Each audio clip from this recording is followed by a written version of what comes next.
You clicked for Pokrovsk. You're in the right briefing. Ukraine didn't meet Russia head-on here, they built a kill box with signals and decoys, then invited the charge. What turned a Russian push into a corridor of loss? We'll map the trap: electronic warfare that blinded eyes, drone swarms that soaked up interceptors, and ground teams that hit the right nodes at the right second. Stay, and see how information, not armor, decided the field, and how a moral optic emerged when the guns went quiet. Before we move on, I'd like to ask you a small favor. If you appreciate this content, please take a second to like this video and subscribe to the channel. Over 98% of you watch the videos without subscribing. It costs you nothing, but it makes a huge difference to us. So, did you click the subscribe button? Great! Thank you so much. Now, back to the video.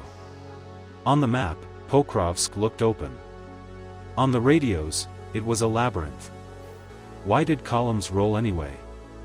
Because the ground lied softly and the spectrum lied louder.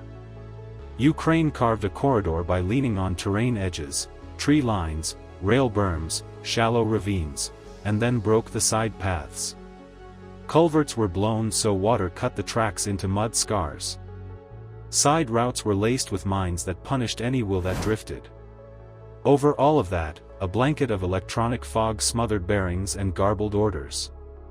Recon teams saw gaps. They heard regular net chatter. Meanwhile, ghost signals pulsed from cheap emitters, decoys pinged like real radars, and a steady, false heartbeat hinted at a safe lane. Armor wants speed. Speed needs certainty. The only certainty was the channel that seemed to work, so steel stacked nose to tail on the axis Ukraine marked for them. The tool set is simple, ugly, and current. Drone swarms, quadcopters and fixed-wing scouts, flew early to light up Russian air defenses and force the first intercepts.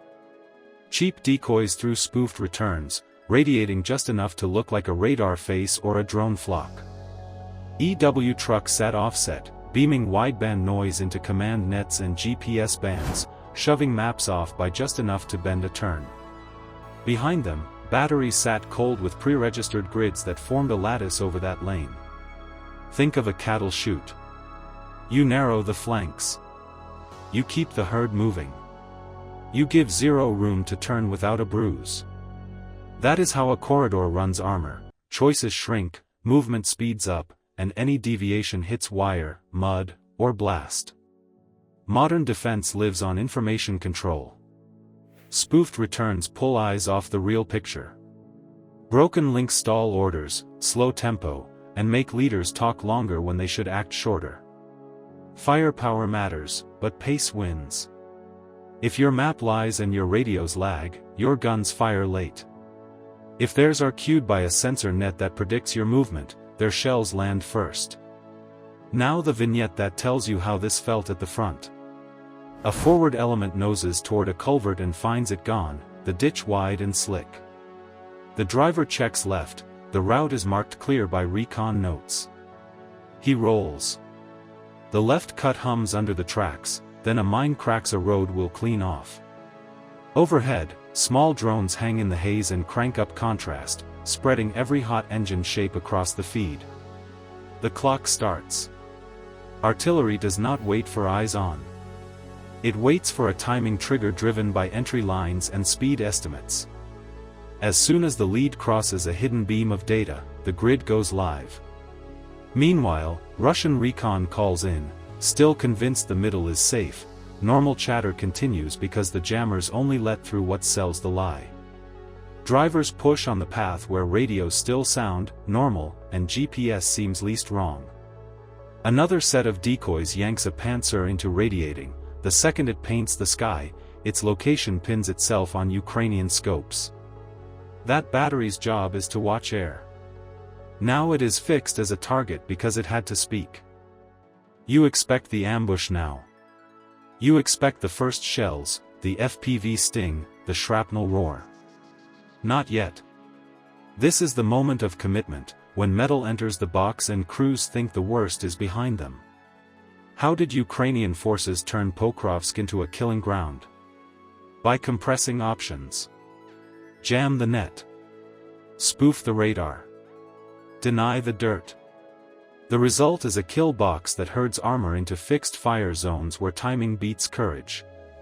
But the box is only half the trap. The clock and the feed decide who survives the first 2 minutes.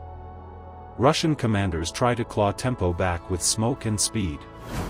They order a push on radio nets that feel normal, but the lag is built in. Smoke blooms, then drifts with the wind. Thermal sights and drone optics look through it the way a flashlight cuts fog. Orders stack. Vehicles surge. The column stretches, then compresses at the next choke. Meanwhile, the network shortens the loop. One drone tags, another orbits, guns align, and the first volleys are already in flight. The strike ladder runs in steps you can count.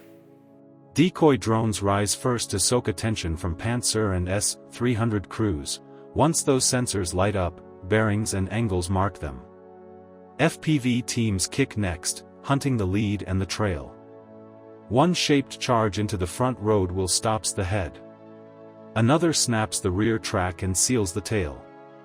Pre-registered guns open with bracketing fire, walking rounds to trap the middle in dirt and shrapnel. Precision loiterers then swing for soft skins, command tracks, ammo carriers, and the single vehicle with the extra antennas that means orders. Cheap drones force expensive choices. Intercept and you reveal where you are. Stay dark and you let the rovers roam. The instant an air defense radar speaks, EW logs it. The artillery map updates. Suppression follows, not by guess, but by observed emission. That trade bleeds time, and time is the one thing a stalled column has already spent. On the road, the effects stack fast. The lead vehicle dies at the culvert berm and the line bunches on its brakes. The trail car burns and blocks the rear turnout. Side armor peels off to find space and rolls into pre-sighted pockets where rounds come in from 2 angles. A medic truck noses forward, marked by a small drone that never fires but never leaves, just tracking heat and movement so the next salvo lands where hands try to pull a driver free. Crews in the middle turn turrets to the flank and expose their tops. Another FPV knifes into an open hatch. The shock isn't loud. It is final. Decision-making splits here. Russian crews wait on centralized orders under a jam that delays every word. They key mics, speak longer, repeat, and lose seconds they do not have. Ukrainian teams run mission-type tasks. Short briefs, clear triggers, preset lanes, drone confirmation, then fire and shift. When one team goes blind, another takes the feed and the lane stays hot. You can feel who owns the minutes. So the question tilts. Was the charge a blunt mistake, or did the illusion of a gap pull them in? The last clean signal promised a way through. The corridor seemed open. Speed felt like safety. They bunched because the box told them to bunch, and the map in the ether felt truer than the mud under the tracks. That is the payoff. They chased the last clean signal, trusted a lane painted by EW, stacked inside the corridor, and seeded the first move to a sensor-led ambush where a $500 FPV pinned $1 million armor for guns older than the crews shooting them. When the guns go quiet, another frame appears, the moral optic and the strategic lesson. Control of the spectrum cages steel. Pokrovsk proves it. When radios lie and links break, the ground truth rewrites itself in the ether. You saw it in the corridor. Sensors set the pace. Drones, jammers, and pre-briefed guns beat armor that can't see. As one source puts it, it was no longer about who had more firepower, but who could see through the interference first. What would you do under that fog? Halt outside the gap, or punch through? Comment your choice below. If you want deeper breakdowns of these decisions, subscribe.